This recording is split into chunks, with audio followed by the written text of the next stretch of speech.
Hi guys! Today I want to talk about the books I read this summer, and I'm going to start with the ones I read in June. Because I already told you about them, I'm going to just hold them up for a second and just say like a sentence about each one of them. If you want to see more extended thoughts on them, even though they're not super thought out or anything like that, just because it was like the first times talking about books, I can hopefully, if I figure out how to, link my reading vlog up here where I talked about these 4 books. I started with Why I'm No Longer Talking to White People About Race by Rini Lodge. I hope I pronounced that right, I'm not quite sure. This is really good. I obviously marked a lot in it. I am gonna reread it at times or, you know, look up some things because she developed some really good arguments and all of that. So yeah, this is really good and I recommend it to people all the time, and I've lent it to other people, so I'm definitely keeping this. The next one is The Long Way to a Small Angry Planet by Becky Chambers. I talked about this in my reading vlog. I also made a review last week, so I'm not going to say much more about it except that I really liked it. It was great. I like the characters. I love space. I love sci-fi, so this was great. It was also quite funny if I remember correctly. It's been a while, obviously, so yeah, it was good. It was great. The next one is Das Geheimnis von Bahnsteig 13, The Secret of Platform 13. Really cute middle grade book. I think I already read this when I was younger, but I'm not quite sure. But I enjoyed it nonetheless. So yeah, no, it was really cute. Oh, this is written by Ava Ibbotson. Forgot to say that. And the last book I have already talked about is Super Gute Tage oder Die wundersame Welt des Christopher Boone by Mark Haddon. The English title of this is The Curious Incident of the Dog in the Nighttime. Also really cool. I really enjoyed feeling what the character feels. I think this book did this really well. Although I was sort of spoiled by the play, which was, I would say, even better. If you can see the play, go see it. It's so good. I would probably recommend reading this first and then seeing the play if you have the chance. So yeah, really good. So read it if you can. I also read Das Rätsel der Schläfer. The English title would probably be something like The Riddle of the Three Sleepers, but I don't think it actually has an English translation. It was really good. I didn't expect to like it, but I did. It's a middle grade book. It's an adventure and fantasy. It's about sort of a hidden world, which I live for. I love that sort of thing. The ending actually surprised me a little bit. The rest of it was decidedly middle grade, just sort of the way everything is resolved and all of that was very much middle grade. It was definitely more plot focused than character focused. Of course you have characters, but I don't think they have like very specific personalities, if that makes sense. They're all sort of these adventurous middle grade aged children, so I feel like they are very similar in a lot of books, and I would say that they are in this one too. But that was okay. It's been some time since I read them. I really need to make shorter time spans for my wrap-ups because I don't remember enough. But my notes say that I like the world building, so we'll go with that. I nearly forgot these 2. These are the first 2 books in A Hitchhiker's Guide to the Galaxy series. There's so many words in this sentence. These are the first 2 books in the A Hitchhiker's Guide to the Galaxy series, which is A Hitchhiker's Guide to the Galaxy and The Restaurant at the End of the Universe, I think is the translation. The German titles respectively are Per Anhalter durch die Galaxis and Das Restaurant am Ende des Universums. Written by Douglas Adams. I'm currently reading the 3rd one in the series, and I do want to make a more extensive review on the series once I've finished all of them. So far I've loved them. They're very weird, very all over the place. They're sci-fi satires, as far as I understand. They're quite funny. I wouldn't say that the science necessarily makes sense, but I don't think in this case it's supposed to. The characters are unique, let's say that. The storyline is very unpredictable, at least in these 2. Yeah, I had a good time reading them, and I'm hopefully gonna have an equally good time reading the rest of the series. And yeah, I just wanted to mention that. The next book I read was Kim oder Kimi, eine amerikanische Geschichte the translation of which is Kim/Kimmy, and this would be an American story. It's written by Hadley Irvine, which is, I think, the sort of alias of two authors whose last names are Hadley and Irvine. Let me see. Lee Hadley and Annabelle Irvine wrote this. I think it was originally an American story. It's about Kim, who's a Japanese-American girl, and she's growing up in the 80s. She's a teenager, and she doesn't know a lot about her Japanese side of the family. So her mom is white American, and her dad was Japanese American, but he died before she ever got to meet him. Her stepdad and her mom are both white, and so is her brother. So she has to grapple with it a bit on her own, so she decides to go on a quest to find out more about her dad and her dad's side of the family. With that, obviously, comes a discussion of race and history. I learned a lot about the history of Japanese Americans in the US and the aftermath of the Second World War in the US, which I obviously didn't know as much about. I know more about the European side. It was really cool to get sort of an insight of what that can be like, especially with a complicated history like the one of Japan and the US, and the relationship of Japanese immigrants in the US who didn't have any part in the war but nonetheless were persecuted for their heritage. I hope I expressed that right. But yeah, super interesting read. So those were the books I read in July. The next one is the first one I read in August, which is Shockaholic by Carrie Fisher. This is, I would say, autobiographical. So this was when I actually read in English. It was really cool. A lot of insights on sort of Carrie Fisher's relationship with her dad, as well as discussing fame a lot, which I found really interesting. I marked some stuff in here. Not a lot though, but nonetheless, it was really good. There's also pictures, which was cool. I actually read this within one day, which I was impressed with myself for, I have to say. But it is quite short. Carrie Fisher actually writes in a rather complicated way sometimes. Like, her writing was very eloquent. Made it a little hard at times for me to read, actually, which I didn't expect, if I'm honest. Just because I usually don't have a problem with eloquent writing, but in this case it was sometimes like she used words that were, I was like, what does this mean? Or I had to reread a sentence 2 or 3 times to understand what the phrase actually meant and where it started and where it ended. But, you know, I like a challenge. I really like the character of her that shines through this book. I like the story she told. I liked how self-reflective and honest it is. So, yeah.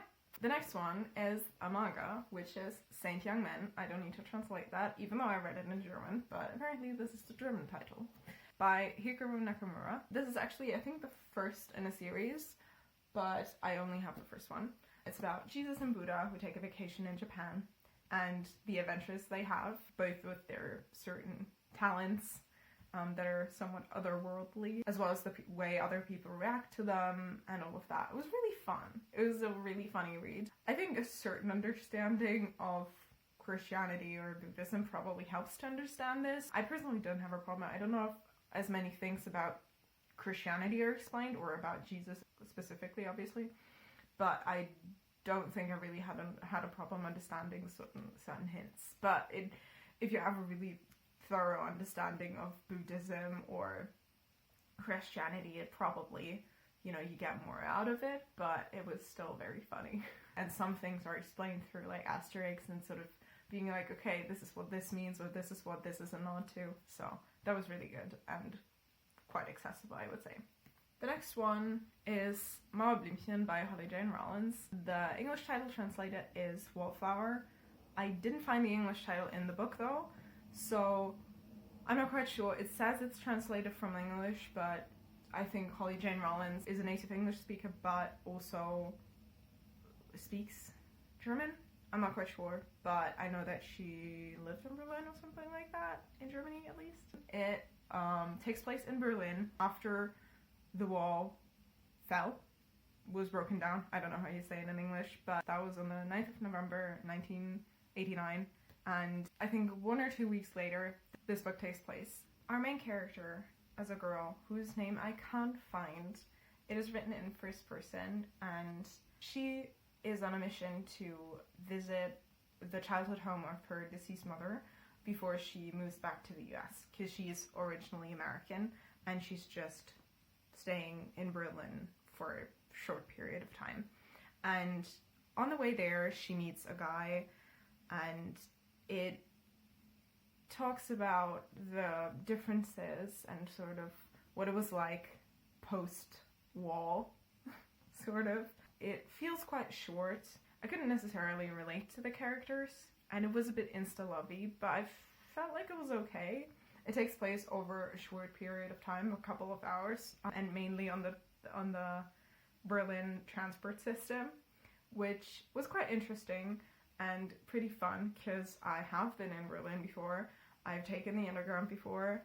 I don't know the lines and stations. I think if you do, and if you're from Berlin, or if you have visited Berlin a lot of times and you sort of know where everything is, I think that's a lot more fun to read then as well, because you can sort of follow along and you know, okay, this is where this is happening. It was definitely very interesting to see what Berlin was like at the time, because obviously with border control and all of that, that's not the case today anymore. So it was really interesting to see how it has changed and how weird it must have been at the time. So yeah, it was a really good insight, I would say. The next book is, and I'm gonna have a hard time saying this title both in German and in English, is Die wundersame Geschichte von September, die sich ein Schiff baute und das Feenland umsegelte, by Catherine M. Valente. And the original title, or the English title, is The Girl Who Circumnavigated Fairyland in a Ship of Her Own Making. And yeah, this was middle grade fantasy. It's quite whimsical. I really like the world they built. It was very weird, but that was really cool. I don't know if it ended the way I expected it to. I would say it's quite typical of middle grade. I know that this is the first in a series. I think there's like 4 more books, or a prequel and 3 other books, not quite sure. I'm probably gonna read them just because I don't want to not finish the series, but also I quite enjoyed this. The characters were nice. I think there's actually like sort of underlying discussions of other things. I don't know, authoritarianism or stuff like that, but for now I'm just gonna say it's a middle grade story. It's very, very fun, very whimsical, sort of adventurous, and really good. Yeah, I had a good time. And the last book I finished in August was Fredrik liebt Maria liebt Victor. The English title is so hard to say. The literally translated title is Fredrik loves Maria loves Victor. Wow, such a complicated translation, but it was written by Alex Sanchez, and it's really cute. Also, I would say middle grade, maybe YA. The characters are quite young, but the sort of topics are more YA-ish. I mean, the title somewhat spoils the book, I would say, but it is about Fredrik, who moves to California, and he meets new people and makes new friends, and there's love and relationships and expectations involved, and he, realizes stuff about himself. This is definitely like a coming out story. I think it depends on your experience if you can relate or not, but it was definitely really interesting to learn what it can be like. In this book you do have a lot of representation for Latinx people, gay representation. There is also, just as a warning, a lot of, I think in English it would be the F word, so just be aware of that if that is not something you like reading about, or that's triggering for you, anything like that. Maybe be a bit careful. There's some Spanish in there sometimes, which I enjoyed, although I don't speak a lot of Spanish, but enough to understand what they were saying most of the time, which was cool. It's probably really nice to read to feel understood if you're at the age, I think they're sort of 12, no, I think they're in middle school, so probably 12, 13. It was also really interesting to learn what coming out can be like for people, and what it can be like under different circumstances where maybe your environment is not as accepting necessarily, or you just don't know, because that is also, I think, a problem a lot. If you don't have a lot of representation around you, you don't know the way people around you are going to react to it, even though they might end up reacting positively, and you just didn't know if they would or not. So yeah, it was really sweet. I hope you can see all of them, but these are all the books I read since I started reading again in mid-June. I did have a bit of a slump in August. At the end of August, I was reading pretty slowly, so I couldn't finish the 2 books I was reading at the time. I'm still reading them, so you're gonna see them in my September wrap-up. Yeah, I think looking at this, I'm probably gonna do wrap-ups every month now, because this is a lot, and I think this video is very long. So yeah, look forward to those a bit more often. But I think I had a good time with these, and I think I did good, I have to say. For 2.5 months, I don't think this is bad.